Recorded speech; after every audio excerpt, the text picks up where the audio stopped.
بسم اللہ الرحمن الرحیم۔ السلام علیکم، میں شیجی اللہ فراست۔ آپ دیکھ رہے ہیں نیشنل اور انٹرنیشنل نیوز پر مشتمل 4 ٹی وی کا خصوصی خبرنامہ دنیا بھر سے، یعنی خبریں آپ کی نظر سے۔ سب سے پہلے ہیڈ لائنز۔ G7 اور یورپی ملکوں نے رشیا کے تیل کی قیمت گھٹائی، پیر سے $60 سے زیادہ نہیں دیں گے۔ رشیا نے فیصلے کو خطرناک بتایا، اوپیک ملکوں کی اتوار کو ہنگامی میٹنگ، یوکرین نے کہا قیمت اور آدھی کرنی چاہیے۔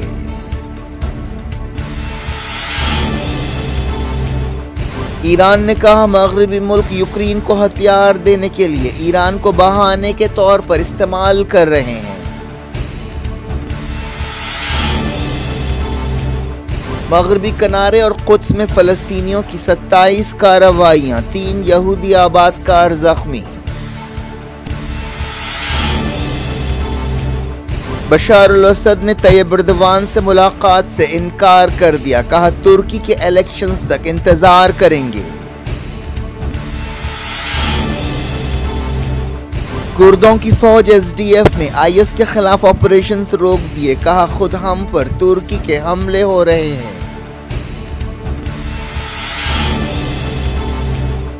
دہلی کی عدالت نے عمر خالد اور خالد سیفی کو 2020 فساد کیس میں بری کر دیا۔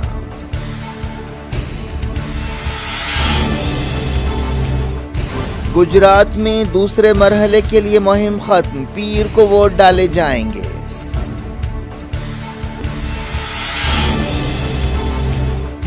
کویتا سے 6 دسمبر کو CBI دہلی لیکر کیس میں پوچھ تاچھ کرے گی۔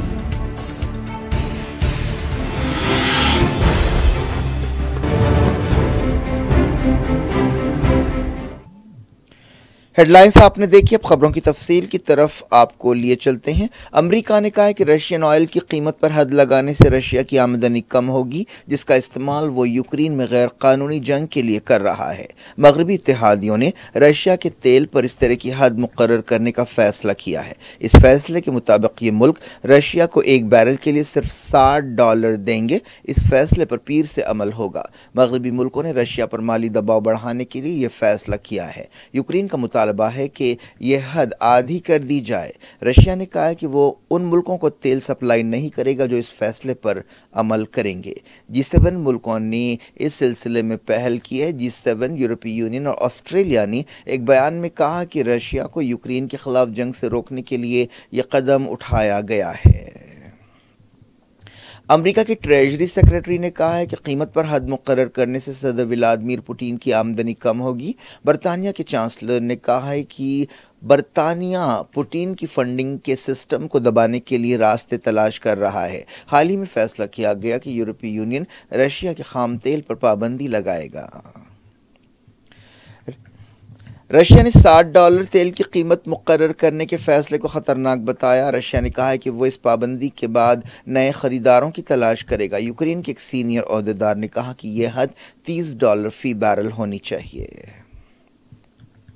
وائٹ ہاؤس نے کہا کہ امریکی صدر جو بائیڈن رشین صدر ولادیمیر پوٹین سے بات چیت کا ارادہ نہیں رکھتے، کیونکہ یوکرین جنگ ختم کرنے کے لیے بات چیت کی شرطوں پر اتفاق نہیں ہوا ہے۔ ایک دن پہلے کہا گیا تھا کہ بائیڈن پوٹین سے ملاقات کرنا چاہتے ہیں۔ نیشنل سیکیورٹی ترجمان جان کربی نے وائٹ ہاؤس میں میڈیا سے بات چیت کرتے ہوئے کہا کہ ہم اس مرحلے پر نہیں پہنچے ہیں جہاں ہم کامیاب بات چیت کر سکتے ہیں۔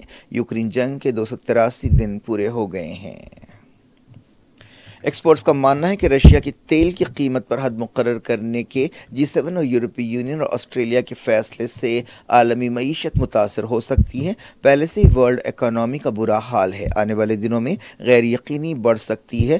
پہلے سے ہی چائنا میں کووڈ پابندیاں ہیں، عالمی معیشت سست روی کا شکار ہے۔ اب اس نئے فیصلے سے حالات اور خراب ہو سکتے ہیں۔ تیل پیدا کرنے والے ملکوں کی تنظیم اوپیک اور اس کے پارٹنرز کی ایک میٹنگ اتوار کو بلائی گئی ہے، جس میں عالمی منڈی کی صورتحال کا جائزہ لیا جائے گا۔ ایران نے کہا کہ اسلامی جمہوریہ پر رشیا کو ہتھیار دینے کا الزام لگاتے ہوئے مغربی ملک یوکرین میں اپنے ہتھیاروں کے بہاؤ کو درست ٹھہرانے کی کوشش کر رہے ہیں۔ ایرانی وزیر خارجہ حسین عامر عبداللہیان نے یہ بات کہی۔ یونائیٹڈ نیشنز کے سیکریٹری جنرل اینٹونی گوٹریس سے بات چیت کرتے ہوئے وزیر خارجہ حسین عامر عبداللہیان نے کہا کہ رشیا اور یوکرین کے درمیان جاری لڑائی کی جڑیں نیٹو کی پالیسیوں میں پیوست ہیں۔ ایرانی وزیر نے کہا کہ ان کا ملک جنگ روکنے کی کوششوں میں تعاون کرتا رہے گا۔ حال ہی میں مغربی ملکوں نے کئی بار الزام لگایا ہے کہ ایران رشیا کو سوسائڈ ڈرونز دے رہا ہے جن کا استعمال یوکرین جنگ میں سویلین انفراسٹرکچر کو تباہ کرنے کے لیے کیا جا رہا ہے۔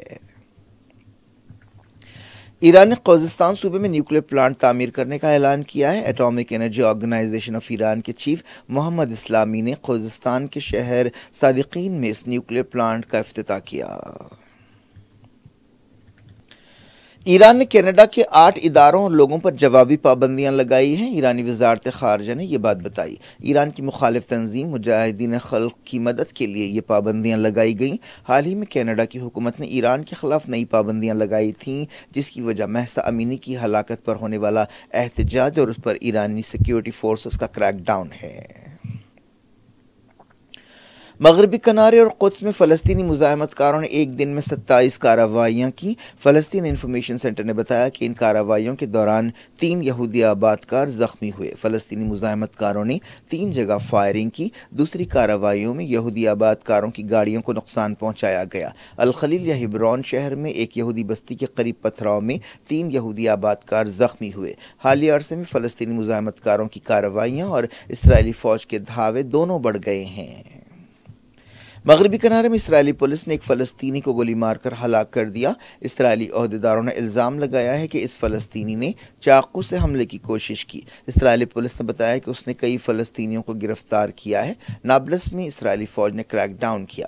کئی مقامات سے جھڑپوں اور گڑبڑ کی خبریں ملی ہیں۔ اس دوران مغربی کنارے میں اسرائیلی فوج نے کم سے کم 9 فلسطینیوں کو گرفتار کیا۔ فلسطین انفارمیشن سینٹر نے یہ بات بتائی۔ مغربی کنارے میں اسرائیل کے امن کارکنوں نے مظاہرہ کیا۔ سیریا کے صدر بشار الاسد نے ان سے ملاقات کے لیے ترکی کے صدر رجب طیب ایردوان کی درخواست خارج کر دی ہے۔ رشیا اس سلسلے میں کوششیں کر رہا تھا۔ سیریا نے ترکی کے آنے والے الیکشنز اور سیریا کی زمین پر ترک سپاہیوں کی موجودگی کا عذر پیش کرتے ہوئے ملاقات سے انکار کیا۔ بشار الاسد کا ماننا ہے کہ اس طرح کی ملاقات سے جون کے الیکشنز میں طیب ایردوان کا فائدہ ہو سکتا ہے۔ بشار الاسد اور طیب ایردوان کے درمیان اختلافات عرب بہار کے دنوں سے جاری ہیں جب ترکی نے بشار الاسد کے دشمن ملیٹنٹس کی مدد کی تھی۔ پچھلے مہینے ترکی کے صدر نے کہا تھا کہ وہ سیریا کے صدر کے ساتھ تعلقات بہتر بنانا چاہتے ہیں اور انہوں نے کہا تھا کہ سیاست میں کوئی مستقل دشمن نہیں ہوتا۔ سیریا کی ایک کرد تنظیم نے کہا ہے کہ وہ اب امریکہ اور دوسرے اتحادیوں کے ساتھ مل کر دہشت گردی کے خلاف آپریشنز نہیں کرے گی کیونکہ خود اس پر ترکی حملے کر رہا ہے۔ اس گروپ پر ترکی نے 13 نومبر کے استنبول دھماکے کا الزام لگاتے ہوئے حملے شروع کیے ہیں۔ سیرین ڈیموکریٹک فورس SDF کے ترجمان نے کہا کہ ISIS یا داعش کے خلاف تمام آپریشنز روکے جا رہے ہیں۔ SDF کردوں کی فوج YPG کا حصہ ہے اور وہ امریکہ کی اتحادی ہے۔ دہلی کی ایک عدالت نے اسٹوڈنٹ لیڈر عمر خالد اور یونائٹڈ اگینسٹ ہیٹ تنظیم کے رکن خالد سیفی کو 2020 کے فسادات سے متعلق ایک کیس میں بری کر دیا ہے۔ اس کیس میں ان پر پتھراؤ کا الزام لگایا گیا تھا۔ ایڈیشنل سیشن جج پولستیا پرامچلا نے یہ حکم جاری کیا۔ 2020 کے ایک فرقہ وارانہ فسادات کے سلسلے میں کھجوری خاص پولیس اسٹیشن میں یہ کیس درج کیا گیا تھا۔ عدالت نے کہا کہ ان کے خلاف کوئی ثبوت نہیں ملے۔ 18 اکتوبر کو دہلی ہائی کورٹ نے فسادات سے متعلق سازش کے کیس میں عمر خالد کو ضمانت دینے سے انکار کیا تھا۔ اس کے بعد عمر خالد ہائی کورٹ پہنچے۔ انہیں 13 نومبر 2020 کو گرفتار کیا گیا تھا۔ تب سے وہ جیل میں ہیں۔ CAA اور NRC کے خلاف احتجاج کے دوران دہلی میں یہ فسادات ہوئے تھے جس میں 60 لوگ ہلاک ہوئے تھے۔ ان میں زیادہ تر مسلمان تھے۔ CAA NRC کے خلاف احتجاج کے دوران BJP اور بعض دوسرے ہندو تنظیموں کی طرف سے سخت بیان بازیاں کی گئی تھیں اور ماحول خراب کیا گیا تھا۔ ویسٹ بیک گراؤنڈ میں یہ فسادات ہوئے تھے۔ راجستھان کے سیکر ٹاؤن میں گینگسٹر راجو تھیٹ کو لارنس بشنوئی گینگ کے ارکان نے اس کے گھر کے قریب گولی مار کر ہلاک کر دیا۔ روہت گودار نامی ایک شخص نے اس قتل کی ذمہ داری لی ہے اور کہا ہے کہ اس کے بھائیوں آنند پال اور بلیر بنوڈا کے قتل کا بدلہ لینے کے لیے یہ کارروائی کی گئی ہے۔ روہت گودار لارنس بشنوئی گینگ کا رکن ہے۔ اس واقعے کا ویڈیو سی سی ٹی وی کیمرے میں قید ہو گیا ہے۔ ویڈیو میں دیکھا جا سکتا ہے کہ راجو اپنے گھر کے سامنے کھڑا ہوا ہے اور دو لوگوں سے بات چیت کر رہا ہے۔ اس کے بعد ان دو میں سے ایک آدمی گولی چلاتا ہے اور لوگ ادھر ادھر بھاگنے لگتے ہیں۔ انڈیا میں اسرائیل کے سفیر نادر گیلو نے ایک میسیج کا اسکرین شاٹ پوسٹ کیا ہے جس میں ہولوکاسٹ کو درست ٹھہرایا گیا ہے اور ہٹلر کی تعریف کی گئی ہے۔ اسرائیلی سفیر نے کہا کہ انہیں ٹویٹر پر یہ پیام ملا۔ کشمیر فائلز کے بارے میں تنازع پر ان کی مداخلت اور بیان کے بعد انہیں یہ پیغام بھیجا گیا ہے۔ اسرائیلی سفیر نے کہا کہ وہ انہیں پیغام بھیجنے والے شخص کی پہچان ظاہر نہیں کر رہے ہیں تاکہ اس کی حفاظت کی جا سکے۔ آسام کے سیاستداں بدر الدین اجمل نے یہ کہتے ہوئے ایک تنازعہ پیدا کر دیا ہے کہ ہندوؤں کو مسلمانوں کا فارمولہ اپنانا چاہیے اور اپنے بچوں کی کم عمری میں شادی کرنی چاہیے۔ انہوں نے کہا کہ مسلمان مرد 20-22 سال کی عمر میں شادی کرتے ہیں، مسلم لڑکیاں 18 سال کی عمر میں شادی کرتی ہیں۔ دوسری طرف ہندو شادی سے پہلے 1، 2 یا 3 غیر قانونی بیویاں رکھتے ہیں، وہ بچے پیدا نہیں کرتے، مزے کرتے ہیں اور پیسہ بچاتے ہیں۔ مسلم آبادی کے بارے میں ایک سوال پر ڈی ایف کے لیڈر نے کہا کہ وہ ماں باپ کے دباؤ میں 40 سال کے بعد شادی کرتے ہیں۔ 40 سال کے بعد کس طرح انہیں بچے پیدا ہو سکتے ہیں؟ سی بی آئی نے T R S M L C Kavitha کو نوٹس جاری کرتے ہوئے انہیں دہلی لیکر اسکیم کے سلسلے میں پوچھ تاچھ کے لیے بلایا ہے۔ سی بی آئی نے کویتا سے درخواست کی ہے کہ وہ انہیں اپنی سہولت سے بتائے کہ دہلی یا حیدرآباد میں کہاں ان سے 6 دسمبر کو دن کے 11 بجے پوچھ تاچھ ہو سکتی ہے۔ اس کے جواب میں کویتا نے ٹویٹر پر ایک پوسٹ میں سی بی آئی عہدیداروں سے کہا کہ ان سے حیدرآباد میں ان کے گھر پر پوچھ تاچھ کی جائے۔ گجرات میں دوسرے اور آخری مرحلے کے الیکشنز کے لیے مہم ختم ہو گئی ہے۔ اس مرحلے میں 5 دسمبر کو ووٹ ڈالے جائیں گے۔ تمام پارٹیوں نے آخری لمحے تک ووٹرز کو لبھانے کی کوشش کی۔ پیر کو اس مرحلے میں 833 امیدواروں کی قسمت کا فیصلہ ہوگا، جن میں 69 عورتیں ہیں۔ الیکشنز کے نتیجوں کا اعلان 8 دسمبر کو ہوگا۔ پہلے مرحلے کے تحت 1 دسمبر کو ووٹ ڈالے گئے تھے۔ ان الیکشنز میں بی جے پی مسلسل 7ویں بار گجرات میں حکومت بنانے کی کوشش کر رہی ہے۔ کانگریس اور عام آدمی پارٹی بھی میدان میں ہے۔ ویسٹ بنگال میں T M C leader Suvendu ادھیکاری کے آبائی گھر کے قریب بم دھماکہ ہوا ہے جس میں 3 لوگ ہلاک ہوئے ہیں۔ یہ واقعہ ایسٹ مدناپور ضلع میں پیش آیا۔ اس واقعے میں ترنمول کانگریس بوتھ پریزیڈنٹ رام کمار ہلاک ہو گئے۔ اس واقعے کے بعد سیکیورٹی کوتاہیوں کے الزامات لگائے گئے ہیں۔ کیا کچھ ہو رہا ہے آپ کی دنیا میں؟ آخر میں ہیڈ لائنز دنیا بھر سے ایک بار پھر دیکھتے ہیں۔ G7 اور یورپی ملکوں نے رشیا کے تیل کی قیمت گھٹائی، پیر سے $60 سے زیادہ نہیں دیں گے۔ رشیا نے فیصلے کو خطرناک بتایا، اوپیک ملکوں کی اتوار کو ہنگامی میٹنگ، یوکرین نے کہا قیمت اور آدھی کرنی چاہیے۔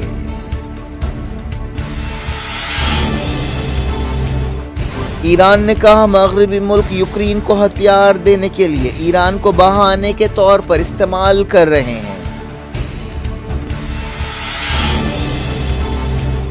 مغربی کنارے اور قدس میں فلسطینیوں کی 27 کارروائیاں، 3 یہودی آباد کار زخمی۔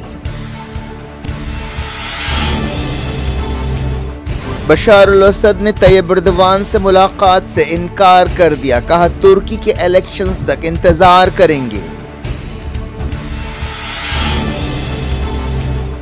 کردوں کی فوج ایس ڈی ایف نے آئی ایس کے خلاف آپریشنز روک دیے، کہا خود ہم پر ترکی کے حملے ہو رہے ہیں۔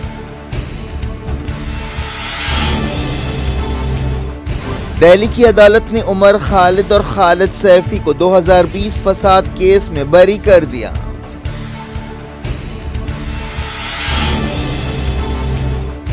گجرات میں دوسرے مرحلے کے لیے مہم ختم، پیر کو ووٹ ڈالے جائیں گے۔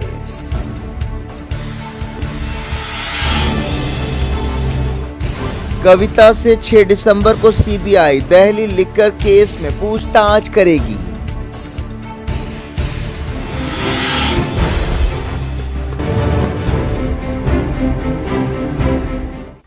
یہ تھی آج کی خبریں۔ شیڈول افراد سب کو دیں اجازت اور اپنا بے حد خیال رکھیں۔ اللہ حافظ۔